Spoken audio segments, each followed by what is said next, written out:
Obnovljen cestni odsek je dolg 950 metrov. To je pa preplastitev v dolžini 990 metrov. Jaz sem vesel, da se je izvedla. To se pravi, izvaja še v drugih krajih občine, tako da smo v enem bogatem investicijskem ciklusu, kar me veseli glede na krizne čase.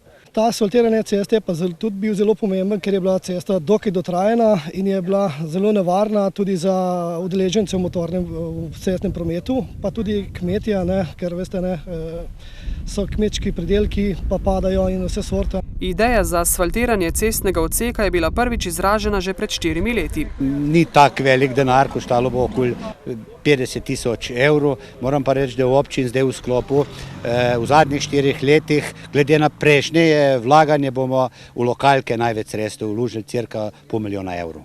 S tem pa še niso izpolnjene vse želje, ki jih imajo v Dobrniču. Plane imamo tudi razširitev pokopališča, ureditev trga Dobrniča, postavitev javnih razsvetljav po vaseh, modernizacijo cest, preplastitve cest, tako da nam ne bo zmanjkalo nam bo sredstev, da bi se te realizirali.